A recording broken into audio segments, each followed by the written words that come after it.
Good evening. आज हम लोग पढ़ाई करेंगे वर्ग 7 अध्याय 9 18वीं शताब्दी में नई राजनीतिक संरचना के बारे में। इससे पिछला वीडियो में हम लोग देखे थे कि 18वीं शताब्दी में जो नई राजनीतिक संरचनाओं का विकास हो रहा है उसमें किस प्रकार से नए स्वतंत्र राज्यों का उदय होता है, जिसमें हम लोग 3 प्रकार के राज्यों को देखे थे। एक था जो मुगल प्रांत से प्रत्यक्ष रूप से अलग हो जा रहा था राज्य, जिसमें बंगाल, अवध, हैदराबाद का हम लोग अध्ययन किए थे।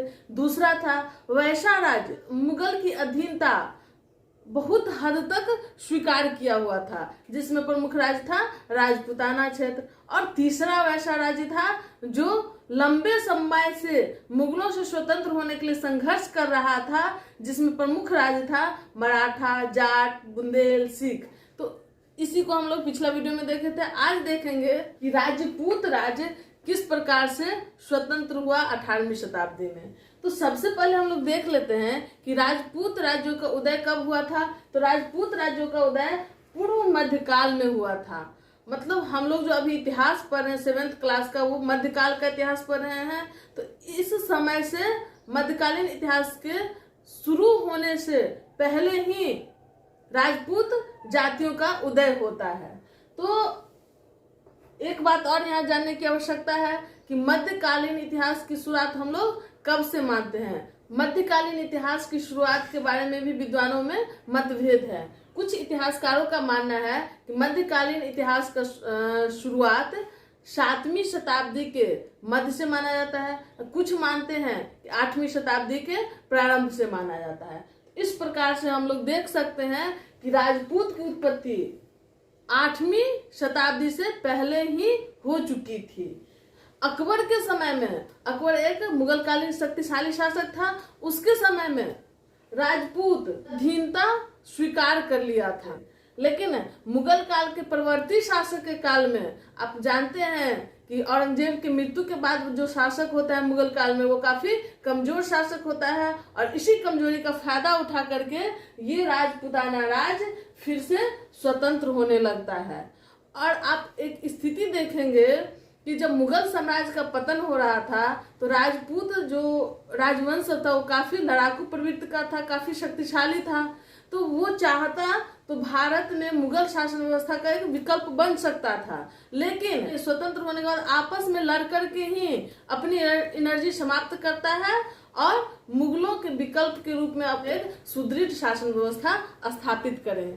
तो आपस में लड़ने के कारण राजपूतों की धीरे धीरे पतन होने लगती है। लेकिन कुछ राजा ऐसे थे उसमें काफी श्रेष्ठ थे, जिसके बारे में भी जानना हम लोग को जरूरी है। प्रमुख राजपूत शासकों में एक थे राजा सवाई जय सिंह, जो 18वीं शताब्दी का राजपूत शासक जितने थे उसमें सबसे प्रमुख माने गए हैं। ये आमेर के राजा थे। इनकी जन्म 1881 ईस्वी में हुई थी। यह जयपुर शहर को बसाए थे। पूछा जाता है कि जयपुर शहर की स्थापना किसने किया था, तो राजा सवाई जय सिंह के द्वारा किया गया था।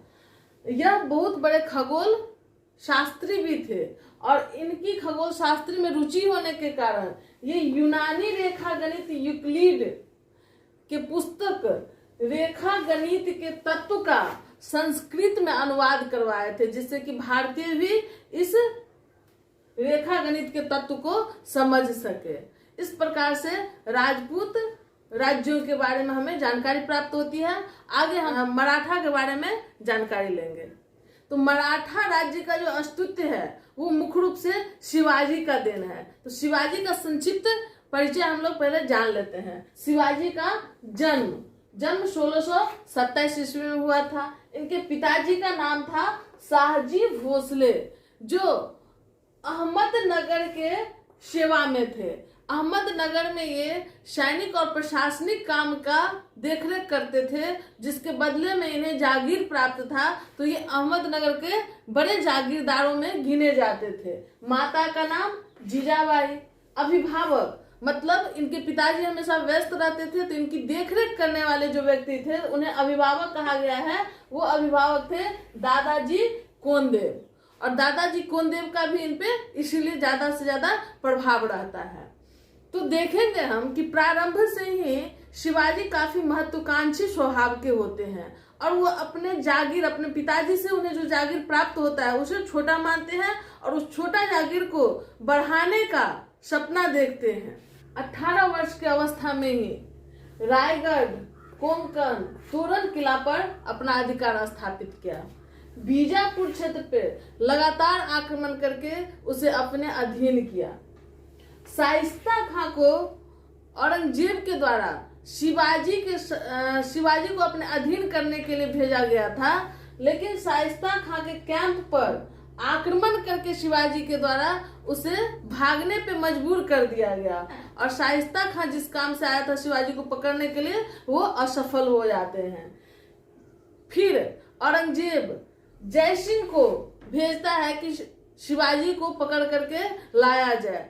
जयसिंह जब आते हैं तो जयसिंह अपने लक्ष्य में सफल होते हैं और वो शिवाजी को पुरंदर के संधि करने पर बाध्य कर देते हैं और शिवाजी पुरंदर की संधि जयसिंह के साथ करते हैं और मुगल की अधीनता स्वीकार करने के लिए तैयार हो जाते हैं। और वो जब मुगल दरबार जाते हैं तो उनके साथ अपमानजनक व्यवहार किया जाता है। इससे वो दुखी होकर के फिर मुगलों के विरुद्ध अपनी विद्रोह शुरू कर देते हैं और फिर से वो बीजापुर पे आक्रमण करते हैं और बीजापुर को फिर से अपने अधीन कर लेते हैं। जितना किला पुरंदर के संधि के माध्यम से औरंगजेब को शिवाजी दे चुके होते हैं, उस सब धीरे धीरे फिर से शिवाजी अपने अधीन जीत करके करते हैं। इसी दरमियान 1664 और 1670 ईस्वी में सूरत पे 2 बार शिवाजी आक्रमण करते हैं और उसे लूटते हैं। 1674 ईस्वी में रायगढ़ के किला में अपना राज्याभिषेक करवाते हैं और इसके बाद वो राजा के पद पे आसीन हो जाते हैं। अंततः 1680 ईस्वी में शिवाजी की मृत्यु हो जाती है। अब हम देखेंगे कि मराठा राज्य का प्रशासन किस प्रकार चलता था। तो मराठा राज्य का जो प्रशासन था वो उसका मुख्य केंद्र राजा होते थे, उसका हेड जो होता था वो राजा होता था। राजा के सहयोग के लिए कुछ मंत्री होते थे, जिसमें शिवाजी के सहयोग के लिए 8 मंत्री थे, जिसे अष्टप्रधान के नाम से जाना जाता था। इसमें जो प्रमुख मंत्री थे उसका नाम भी कभी कभी सवाल में पूछता है, तो जिसका नाम याद करना जरूरी है और जो नाम था उस नाम से संबंधित वो व्यक्ति किस विभाग का देखरेख करता था ये भी जानना आवश्यक है। इसमें सबसे पहले देखिए पेशवा, प्रमुख पद जो था राजा के बाद दूसरा स्थान जो था वो था पेशवा का, और पेशवा का पद जो उस समय था उस समय भी उसे प्रधानमंत्री के नाम से जाना जाता था। पेशवा मतलब प्रधानमंत्री के पद पे वो आसीन था। शर-ए-नौबत के पद पे जो मंत्री होते थे वो मुख्य रूप से सेनापति का देखरेख करते थे, सैन्य विभाग का ध्यान रखते थे वो। तीसरा पद अमात्य का पद जो था वो वित्त विभाग का मंत्री होता था। वित्त विभाग का देखरेख करने वाले को अमात्य कहा जाता था। सुमंत या सुमंत पद जो होता था वो विदेश मंत्रालय का देखरेख करने वाले, मतलब विदेश मंत्री होते थे वो लोग। पांचवा वाक्यानवीश के पद पे जो व्यक्ति होते थे वो गृह मंत्री, गुप्तचर विभाग, इस विभाग को वो देखा करते थे। पंडित राव नाम से भी है पंडित, ये धार्मिक मामला का देखरेख करते थे। सचिव के पद पे जो व्यक्ति होते थे वो पत्र व्यवहार, मतलब राजा किस तरह से पत्र व्यवहार करेंगे, पत्र की देखरेख करना, ही काम इनका सचिव का होता था। 8वां पद न्यायाधीश का होता था। ये पद उस समय मुख्य न्यायाधीश के पद पे जो होते थे उसे ही न्यायाधीश या न्यायाधीश शास्त्री के नाम से भी जाना जाता था या मुख्य न्यायाधीश के नाम से जाना जाता था। इस प्रकार से इन 8 व्यक्ति के सहयोग से मराठा साम्राज्य में मराठा प्रशासन का संचालन किया जाता था। आगे हम लोग देखेंगे मराठा राज्य का भू राजस्व व्यवस्था किस प्रकार का था। मराठा शासन व्यवस्था में जो भू राजस्व व्यवस्था था वो मुगलों की भू राजस्व व्यवस्था का जो पद्धति था उसी पे मिलता जुलता आधारित था, लेकिन शिवाजी भूमि का सर्वेक्षण करवाए थे और नए तरीका से फिर से भू राजस्व का निर्धारण किए थे। इनकी जो निजी भू क्षेत्र होता था उसे स्वराज्य के नाम से जाना जाता था।